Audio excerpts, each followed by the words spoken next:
Welcome to the Soaring Through Adversity podcast. Here's your host, Renee Bragelet.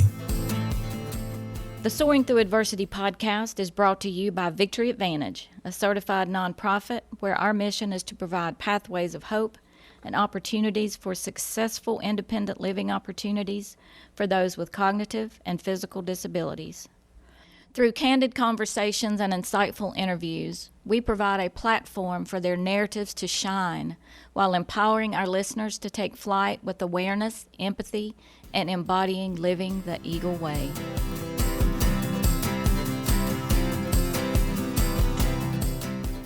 My guest today is Grace Trumpower.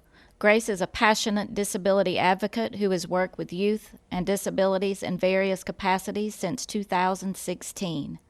They work at a center for independent living called ABLE in South Carolina, and they also served on the board of the National Council for Independent Living from 2020 to 2023, and also won the Diane Vietz Award for Young Activists in 2021. Grace is especially passionate about equal education and employment for people with cognitive disabilities, believing that education is the greatest indicator of future quality of life there is, and that disabled people deserve to live good lives of their choosing. Today's episode, Empowerment Through Grace. Welcome, Grace. Hi. How are you? I'm doing well. Good. Well, can we start with your early days? When you were born, I understand you only weighed about 2 pounds. Yep. When I was born at 26 weeks, which at that time was the minimum requirement for viability. If you're born before 26 weeks, they kind of just do comfort care, and so it wasn't really expected for me to survive. So you started out a miracle. Yeah, it wasn't expected for me to survive. My mom would always tell me that I was always stubborn because they had me on a feeding tube, like one of the that goes in your nose, and I pulled it out. And they put me on a ventilator to breathe, and I pulled it out, and I started breathing on my own and eating and stuff like that. And so I've always kind of been a little too stubborn. Oh, well, there you, and it has suited you well through your life. Yeah. Well, then your parents got some news. What did they hear from the doctors? Well, I'm diagnosed with cerebral palsy, which at that time in 1999 was diagnosed at about 2 years old. Now, kids can be diagnosed with cerebral palsy at as early as 6 months. But I was kind of behind in my milestones as a baby, and my parents were kind of hoping that, I would catch up. But around 2 years old, I went and saw a neurologist, and they said she has CP, but they also said she's not going to be a ballerina, but there's no reason she can't be a doctor or a lawyer. That was what the doctor said, that all of the damage was in like the physical areas of the brain. And so he told my mom to have high expectations for me. You should have high expectations for anyone, but he told my mom to have high expectations for me and kind of treat me like any other kid, and that was what they did. That is fantastic, and clearly from how you are, where I'm looking at you right now, you've had high expectations for yourself along the way. I try to. Well, you certainly appear to have done that. Well, what was your childhood like? It was good. It was pretty normal. The only thing that was a little bit different about my childhood was that back in those days, it was very much less common for students with disabilities to be mainstreamed into regular education. So we had to really fight for that. And that's one of the reasons why I'm so passionate about education for people with disabilities, because your education sort of decides the trajectory for the rest of your life. And I have friends that they were placed in self-contained classrooms and not integrated, and they really didn't learn anything. And everybody said that they wouldn't be able to get a high school diploma, and their mom pulled them both out of school because they were twins, and one of them has cerebral palsy and one of them has autism. And she pulled them out of the school and basically said, we'll do it ourselves. And they both ended up with high school diplomas, and Dom, who has CP, was actually magna cum laude is, I think, how you say it. So he was very high up in his class. That's exactly how you say it. That is fantastic. And so I've seen firsthand what it looks like to, be denied an education, because they would try to push me into self-contained classrooms, and they would say that they didn't have the resources for me to be mainstreamed, and we really had to fight for that. And I would say that if I hadn't gotten that education, my life wouldn't be the way that it is now. That is fantastic. So not only did they have high expectations, they fought for you all along the way. Yeah, and I had high expectations for myself. I remember when I was in second grade, I still hadn't learned to write yet, and they said, we'll get you a typewriter, which they did. They're like, you're not going to be able to learn how to write. And I said, how would you know if you haven't even tried yet? And so I did some really intensive OT for a couple of years. Yeah. And I learned to write, and it was rough going at first and hard to read, and my mom had to grade my assignments because the teacher kept marking me wrong. And now I write just as well as anybody else, and I can even write in cursive. So don't tell Grace Trumpower no. Yeah. There you go. There you go. Where did you go to high school? I went to Indian Land High School, and I actually had to drop out of school after 2 years because when I was 15, I developed an autoimmune disease, and it got to be very, very severe because the doctors were sort of blaming all my pain on my cerebral palsy and didn't really look for another answer. And so it got to be very severe because it went untreated for years, and I had to drop out of high school and get my GED. Oh, but you dropped out of high school, but you refused to quit. Yeah, I was actually on track to be valedictorian, but I just got so sick I couldn't keep up. I was on a very rigorous course load, and it was just super hard to keep up with all of the treatments that I was going through and stuff. Yeah. But I was able to get my GED fairly easily. Fantastic, fantastic. So the pain, where was that pain coming from? So it was in most of my joints and the muscles surrounding my joints because I have arthritis with enthesitis, which is like an inflammation of the tendons around the joints. And because it was left untreated for so long, I developed a lot of like secondary and tertiary conditions, and I was just very, very sick for a long time.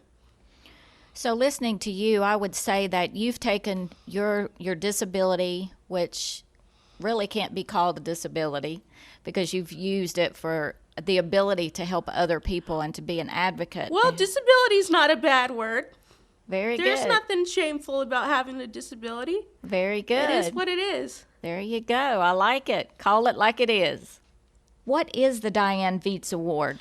So it's given to people who advocate for people with disabilities and advocate for the living by the principles of the independent living movement. And it's given by the National Council of Independent Living, and I got it on my first year on the board there.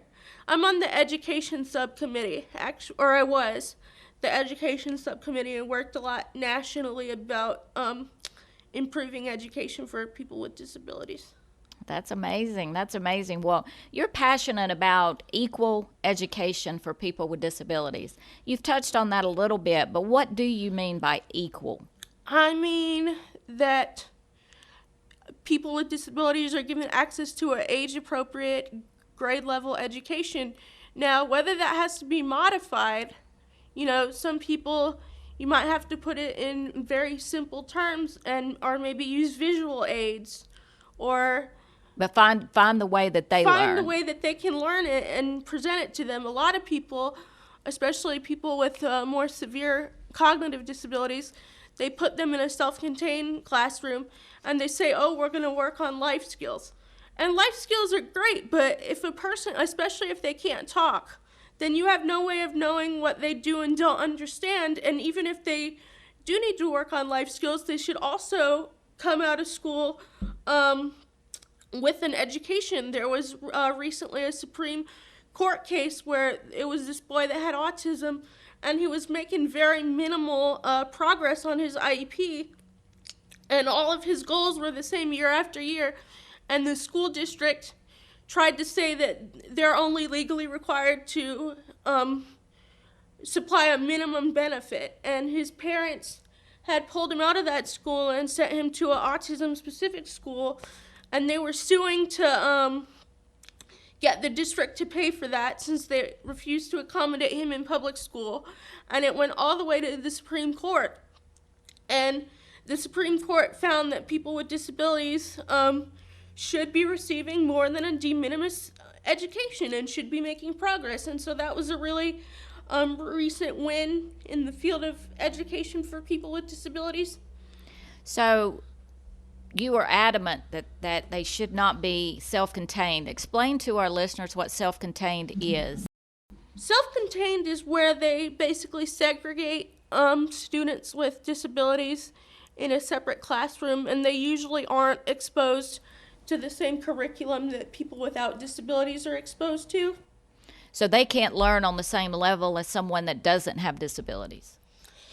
Well, they're not allowed to. They can, but they're not allowed to. I think that all people should be given an opportunity to learn. And another thing about self-contained classes is that there's a higher rate of abuse because they don't have friends that are in there looking out for them, and they can't speak, and so they don't have any way to tell their parents what's going on at school. And, you know, you can't manufacture care for another person. The best way to make sure that a person is safe is to make sure that they're integrated, because then, you know, they have people that care about them that are looking out for them and speaking up for them when it's necessary.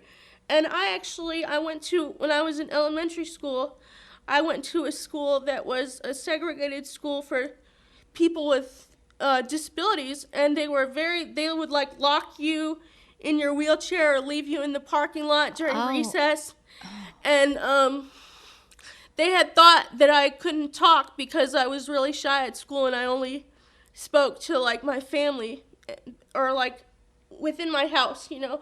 And so I told my mom about what was going on and told my mom and dad, and they came down to the school to try to like see what was going on, and they wouldn't let him in the classroom.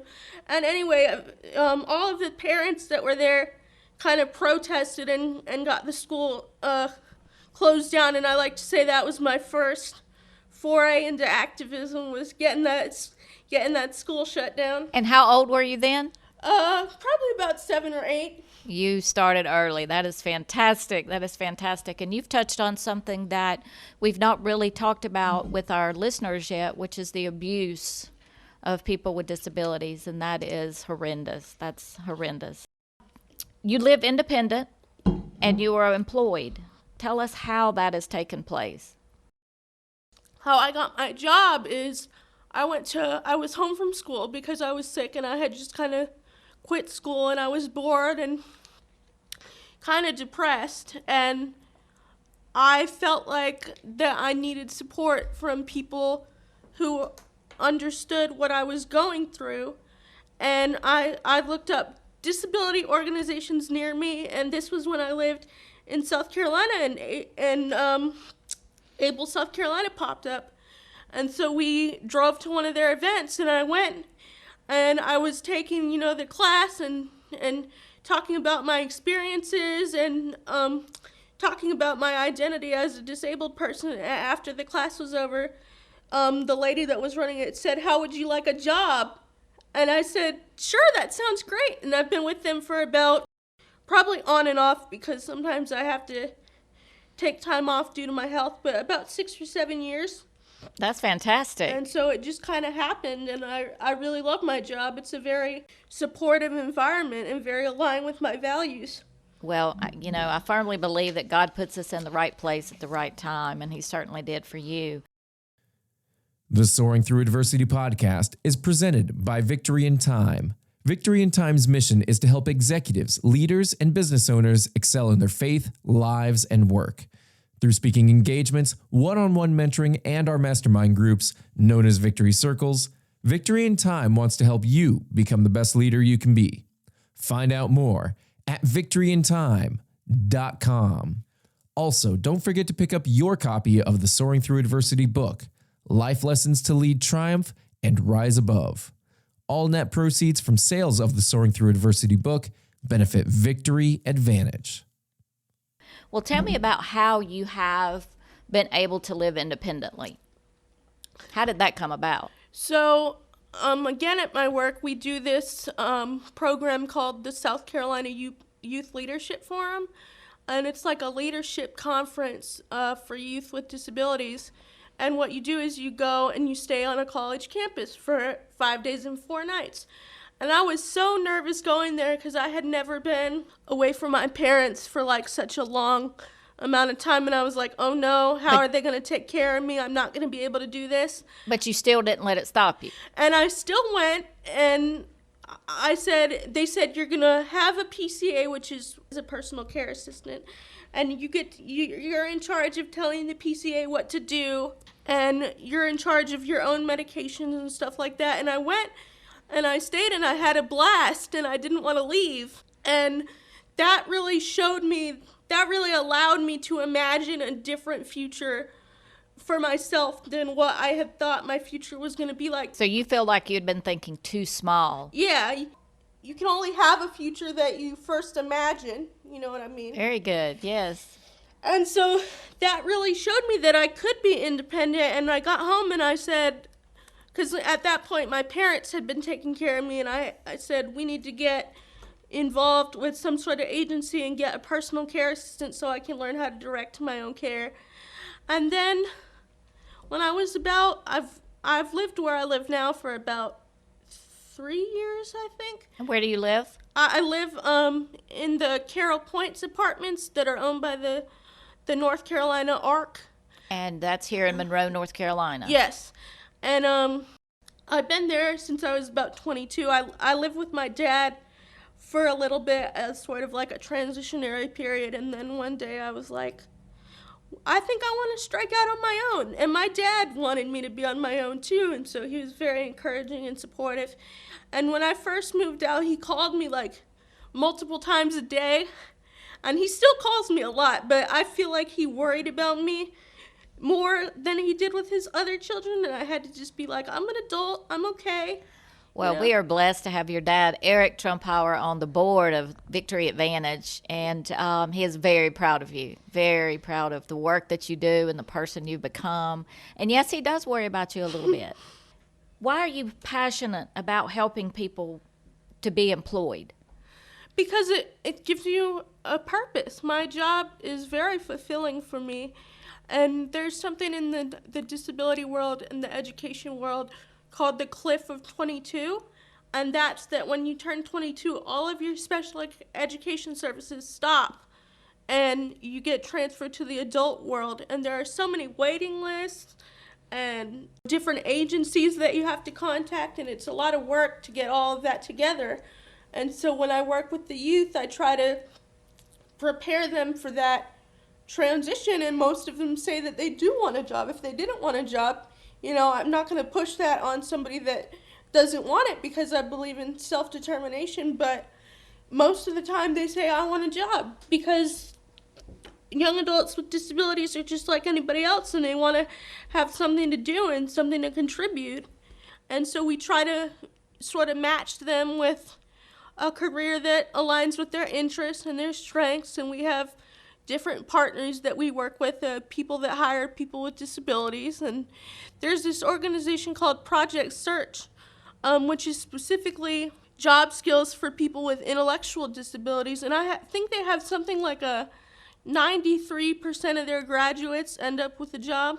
Oh, that's fantastic. And so we work a lot with Project Search, and everybody's very fulfilled and happy and feeling like they contribute to society. Everybody needs a purpose.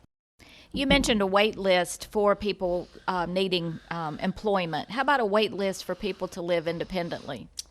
Oh, yes. That's actually why I moved from South Carolina to North Carolina, is the wait list for what's both affordable and accessible, because a lot of people with disabilities are on SSI, and rent can take up that whole check. And so the wait list for what's affordable and what's accessible is about 8 years long.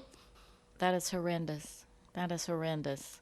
I have a friend that I think she just turned 35, and she's been trying to move out of her parents' house for like the last 15 years and hasn't been able to find anything. And they're actually moving to North Carolina at the end of this year. And so I told her to contact the ARC and see what they have available and just not give up on that dream, because I recognize that I'm very fortunate to have, the situation that I'm in, and I want to help other people, have that same life that I'm so blessed to have.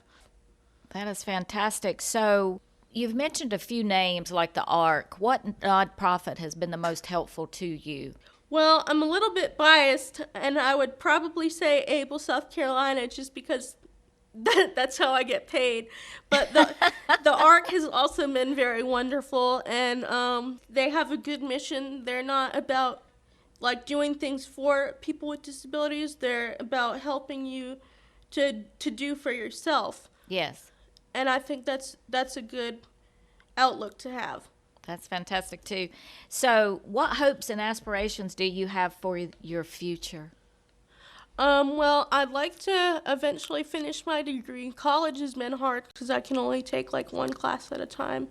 And I was taking a biology class earlier this year, and I had to stop because I had to go into treatment for my mental health, and I wasn't able to keep up with the class. And so I'm hoping to go back to school after the summer's over, just because it gives me something to do. I like to learn, and I like science, and so that's one of my goals, is to go back to school. And then another thing that I'm working on is getting a service dog, because right now I can't really go out in public without somebody with me. And I feel like if I had the dog, then I would have the help that I need, and I could be able to go places independently. But it's a 2-year wait list, and I haven't even been approved for the wait list yet because they're still going over my application.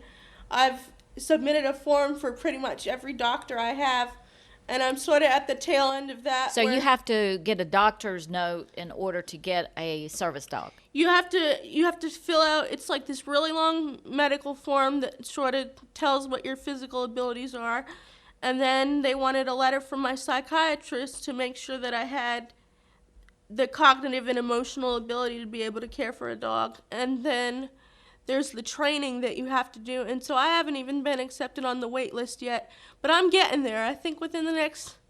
Never giving up. With the next month or so, I'll get to do my interview, and they'll get to decide whether I go on the wait list. So I'm holding out hope for that. I want to touch on something that I have referred to as the invisible wheelchair. And you've mentioned it a few times, so I'd like to open the door with a couple of questions about that. You mentioned depression and mental health. Tell us about that. About 2 years ago, I had a psychotic break, and that was very scary because I'm used to not being able to rely on my body, but not being able to trust your own mind is very, very scary, because like you don't know what's real and what's not. You're very down and depressed or manic and paranoid, and so I had to learn how to live with that because I didn't have any experience with psychiatric disability before. So I got set up with like a psychiatrist and go to a therapist twice a week. So I've been doing well in terms of that.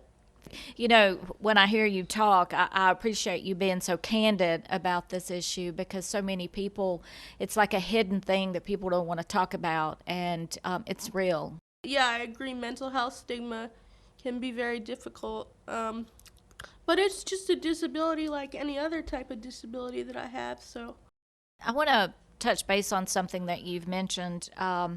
You talked about how that the public school systems needed to make accommodations so that individuals with disabilities can learn.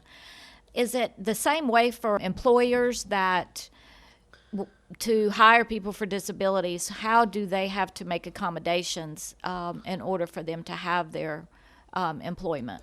We actually give trainings on this at my work, and one of the big barriers for employment for people with disabilities is they think, number one, that they're not allowed to reprimand the employee or fire the employee because they'll get sued or something.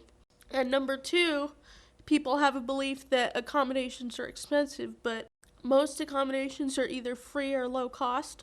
Like if someone were to need a visual schedule to do their work, you can print that off online for free. Or if someone needs flex time with their work, that's pretty much free. Or like one of my coworkers has a special lock for her cabinet, so because we have like personal information, so we have to lock everything up, and they didn't have to build like a whole cabinet, they just got a different kind of lock.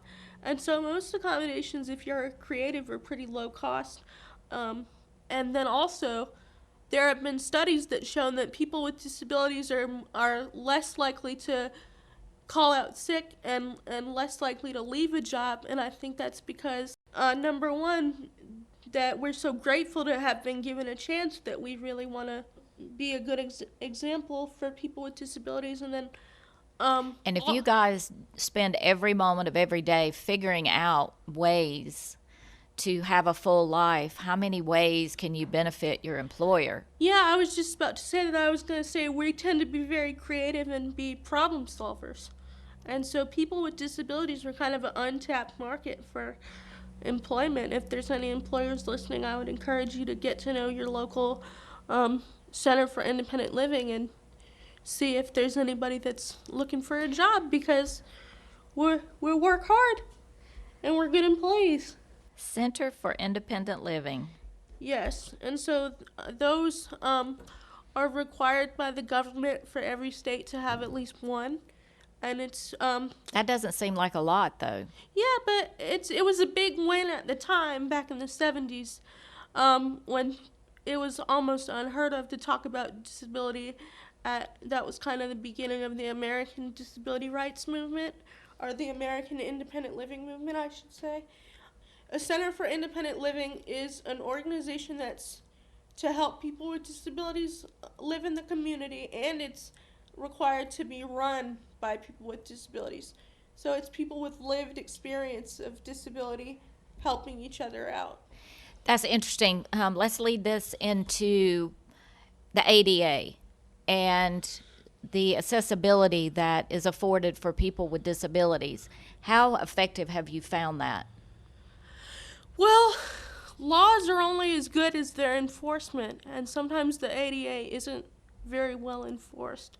And we try to have a good relationship with the community and like not sue, because that sort of creates animosity. But sometimes the only way to get people to follow the ADA is to sue them, although we try to open a dialogue first. And in more rural areas, there's less accessibility, and people will say that they don't have the money or whatever, but the Americans with Disabilities Act is like 30 years old, more than that. And so if you are building a new business, you know that the Americans with Disabilities Act exists.